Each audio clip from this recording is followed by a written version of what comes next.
Hey guys, I'm Kim. Welcome to my home. Today I have my friend Missy here and we are going to talk specifically about fresh milled wheat and the making of sourdough starter with that, just the wheat. We're also going to talk about what is sourdough starter and how do you make that. And Missy is actually going to tell us a recipe that she came up with and it works fabulously. So let's get started. What is sourdough? In your knowledge. I mean, there's a bunch of scientific stuff, but... sourdough starter is just flour, water, and then the natural yeast that's in our air. Then you might want to try sourdough is if you have wheat sensitivities. Right. Not just for, I guess, prepper reason. Yes. Hey, prepper, it's okay. But if you have issues with digestion, sourdough may give you the ability to eat wheat. All right, and I just want to make a note too that you can go and search the internet for a sourdough starter with just fresh milled wheat, but it can be quite hard, especially before 2020. You were just saying, I mean, this is off camera, sorry guys. You were saying 2020? So before 2020, and when I was looking on how to make a sourdough with fresh milled wheat, there was no information out that I could find. So a lot of it was trial and error for me. I didn't really know what fresh milled wheat would do as opposed to store-bought wheat. I tried a sourdough starter and I ended up throwing it out because I didn't know what it was supposed to look like, what it was supposed to smell like, right? And which can really throw you off when you're making a sourdough starter because it doesn't always smell good to start with. But what did you do then? I scratched what I was doing. I went out and I bought a bag of just flour. I went through the process. I found some directions online and I went through the process of making sourdough so I could see, because online it would tell you what it would look like from day 1, day 2, day 3, and it wasn't consistent with me with my fresh milled wheat. So I went and bought a bag of flour and I did it like they told me to, and then I was able to see the process from beginning to end. Right. And there's something to be said about having hands on, like she said, she couldn't tell because you're not physically into it. Like you have to be able to I had no experience. Smell it, feel it, whatever. Yeah. Right. At that point, we had cut out store-bought flour, and so I didn't want to eat. I didn't even want my starter to be with store-bought flour, but I wanted to know how to do it. So once I was able to successfully do a sourdough, then I started with my fresh milled wheat. Yeah. So practice makes perfect. Yeah. Why did you start or stop using commercial grade flour? Like what got you on the wheat berries? And this lady right here got us onto the wheat berries as well, and I've referred to her in several videos about her family and their health journey, not as in depth as you're about to share though. I had a couple health issues with my children, and one was with my 2-year-old at the time, and she was having sleep apnea. Oh my gosh, at 2. So basically what she was doing is she was snoring, breathing heavy, and then you could hear a period of time where she didn't breathe. Oh, and then she woke up screaming. I knew that the really only fix for that was going to be surgery. Well, I figure. Now, we had already been introduced to milling wheat and the health benefits of it. So I was familiar with the possibility that it could solve some issues for us. So how long did it take for your child to get better after just switching to milled wheat? We switched everything. We bought a mill, we bought the wheat, we bought a bread machine, we did it all. Wow. And 2 weeks. 2 weeks. 2 weeks. What do you have here? You want to come over here so we can see it better? Look on the corner. I'll slide to the corner. I was trying to make this one look ready to be fed, but it looks pretty good. It's too good. It's too good. Usually, what does it look like down here when they need to be fed? So when it needs to be fed, it might not be as bubbly. Okay. It will have liquid on the top. Some people call that hooch. What do you do? Do you drink it? So I know. So what I do is I either pour the liquid out and put it in my compost, or I pour it down the sink. Oh, shame. I don't. Oh, you can see it bubbling. Oh, it's bubbling. Do you see that?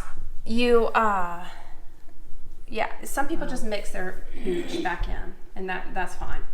I I just for some reason don't. Why? I don't know. Does it gross you out? Sort of a little bit. Sort of a little bit. Sometimes it'll get clear, or sometimes if you're leaving it in the refrigerator, it might even get dark. It's okay. Yeah, because I was telling you about that. So okay, she gave me a what do you call it? Sourdough starter. Thank you. A sourdough starter, and I left it in the refrigerator over Christmas. It was like a month, and I didn't feed this thing, and it turned solid black on top. And I was like, I probably just need to throw it away. But it didn't smell bad. So you're saying that probably was still good, and I killed it. I think technically you want to feed it about once a week if left in the fridge. Yeah. But you can definitely go longer than that. And a month would have been fine. Okay. I just had so much going on. I was like, let's stick you in here. But the black liquid is kind of scary. A little bit at first. I just think black mold. It burned the house down. Now this one, I actually haven't fed that today. I pulled it out of the refrigerator because I was really wanting. This one's really, look. See it? You can almost hear it. Wow, that is very pretty. And the side of it, yes. Yeah. So this is ready to use. Awesome. And honestly, this one could be used too, but this one's really ready to use. I fed it.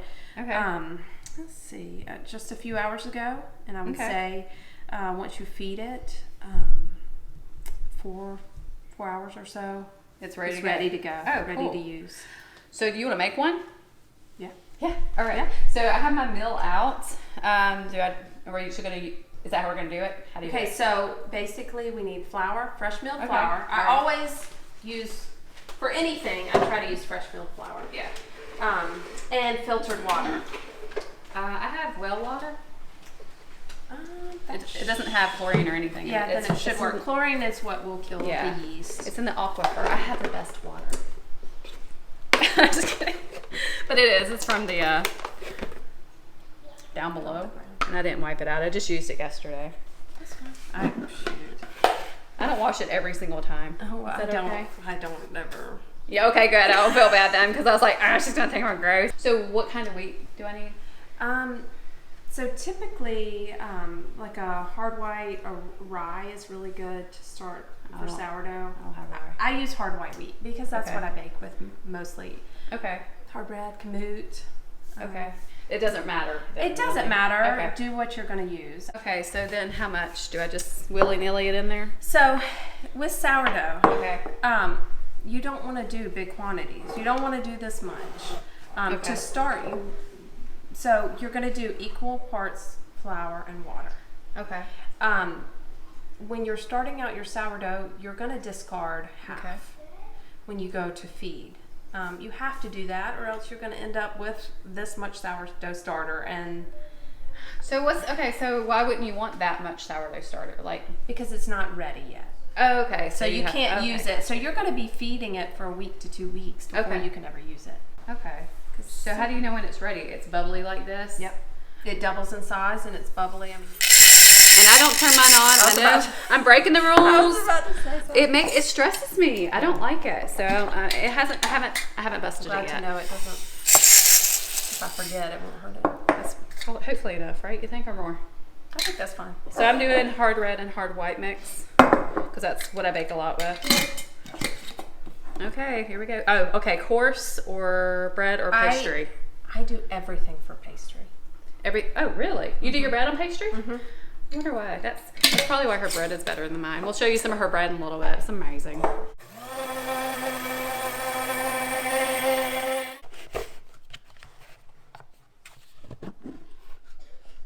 This what you would recommend, or you probably are like, this is too big? I keep it in a small jar in my fridge. Okay. You're not like Farmhouse on Boone. Like, she's got a really cool channel. Like, she's got a big thing. She dumps it. So it stresses me out to have to not recycle my jars all the time, because if you've ever gotten sourdough stuck on something, it's like so hard. It's like cement. It's crazy. So I transfer my jars a lot. Oh, so I'd probably clean jar. I'd probably be like her with my crusty jar. Let me get a little jar. I would say that's what most people do, but me, I like to get it in a jar. She's fancy. No, I'm kidding. So when you're doing the sourdough, you're going to mix equal parts water and flour. I always use like a silicone Spatula? Spatula. That's what I always do. This is like charade. 1/4 cup of this. Guys, this smells so good. I like my sourdough starter a little bit thicker. Okay. Some people might make theirs a little runnier, but I feel like mine does better when it's thicker. We're in zone 9. We're in southeast Georgia. So does that play? Maybe. I mean, altitude might play a little bit with, so this is kind of a baseline for if you're wanting to do this. Probably humidity too. The water? Just regular water. You need a Berkey. I do have a Berkey. Oh, you do have a Berkey. So we have well water. Yeah. I'm a snob. I'm a water snob. No, I used to just drink the Zephyr Hills or Deer Park or all that. And then when we bought this house and had a well, I was like, don't need that no more. But we do have a Berkey that we had to use the first couple weeks living here because it had sulfur. And did I just do that right? I just did it without even asking. Was that right? Yep. So now stir it up. Okay. I really always, you'll get to the point where you just eyeball it. I don't even measure anymore. I just know the consistency I like. Okay. And if it, that's very watery, is that right? Yeah, to start with? Add a little bit more flour. Okay. And just, all right.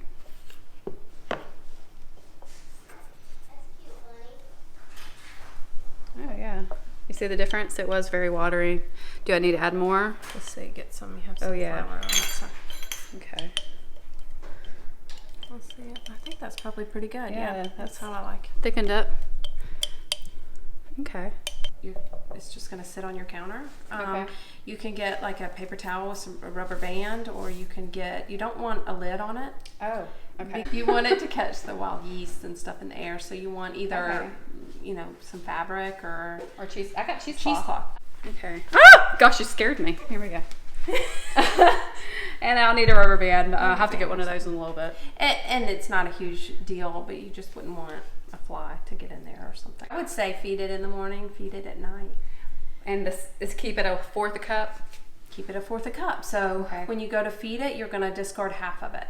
So when this becomes active, like active, that's when you add like the cup of flour because you're fixing to use it kind of thing? If I were going to go bake some bread and I wanted to bake some bread today and I had this much in my fridge, I'd pull it out of my fridge.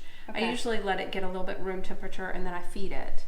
Okay. And so if I knew I was going to have a big baking day, I could add 3 cups of flour, 3 cups of water, and let it sit on my counter until it got good and active, which would take a few hours. Right, but that's after your starter is healthy and good.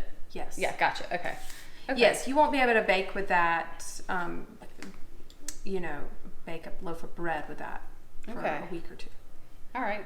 That's just exciting. Depending, all of it, it depends how warm your house is. Sometimes when, like this morning, I was wanting my sourdough to be good and active by the time I came here, so I stuck it on my oven, or on my stovetop. I had my oven going, and so it really kind of sped up the process. Yeah, a few reasons you would want to do sourdough is one, the health benefits of fermented food. You know that in most cultures, fermented food is a normal thing. Yeah.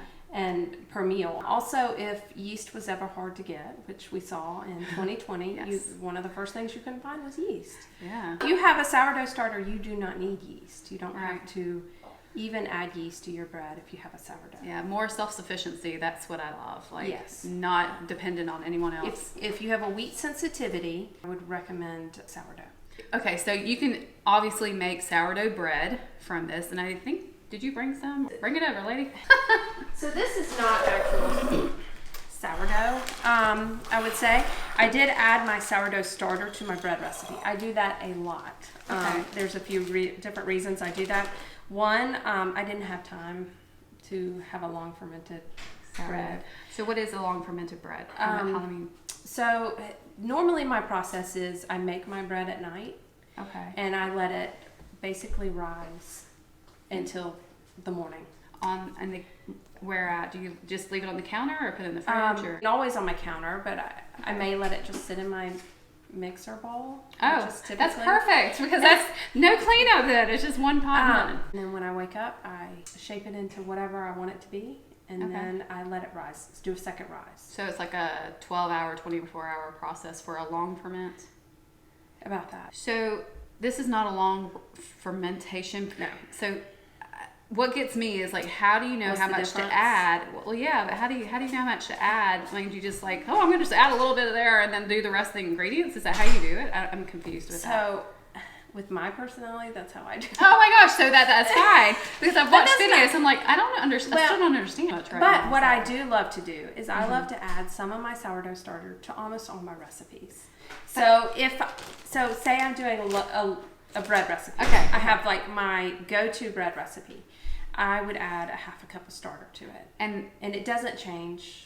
You don't change. Okay, so I don't change anything else. If the bread recipe calls for 4 cups of milled grain, you still add the 4 cups, then you just add a cup of that or a half a cup, whatever you just said. A few reasons I do it. One, it makes my bread softer. 2, it lasts longer. You know, if you've ever milled wheat, it's not.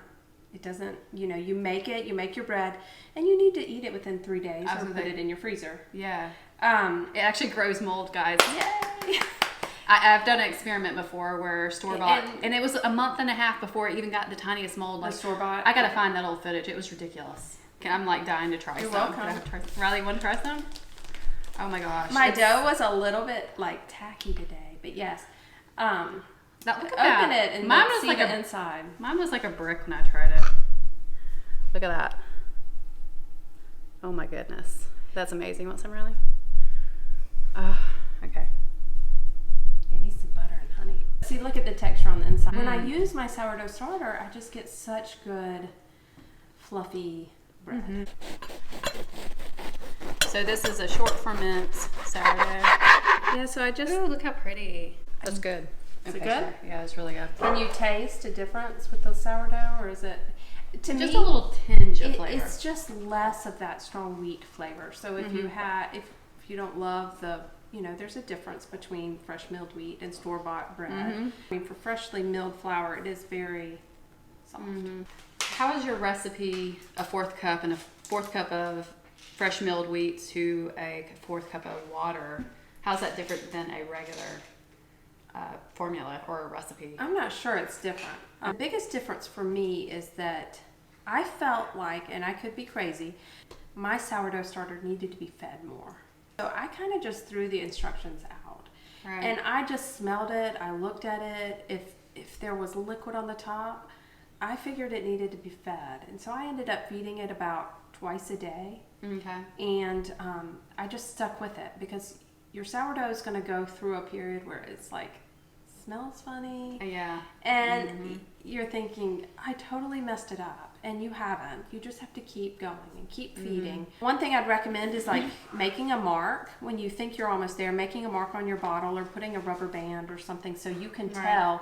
Because once it rises double, Right. and then it needs to be fed again, it's going to fall back down. Okay. And so if you fed it overnight, Okay. went to bed, and then woke up the next morning, it may be back below your line, you know. Oh, okay. But that means it's active and it's a happy yeast, Yes, right? you want it Okay. to rise double, and then when it's hungry and when it needs to be fed again, it'll drop back down. Once it's doing that, then you're ready to bake with it. Oh, good. And the smell is kind of like a bready. Big indicator. Yeah. It smells like sourdough, you know. Yeah. But when you're going through the week and a half, it might smell really, really bad. But just keep going. Keep discarding half Yeah. and adding, and keep your quantities low so you're not wasting wheat. Okay. Wheat is hard to come by these days, so don't waste what you Don't have. waste it. Keep with it. Don't get discouraged. The Learn. most important thing is that you start. Yeah, you And got to start. You don't have to be an expert to start. Not at all. It's trial and error, and you know, I've had a lot of flops with bread, and they became really good croutons for our salads. So Or doorstops. don't throw it away.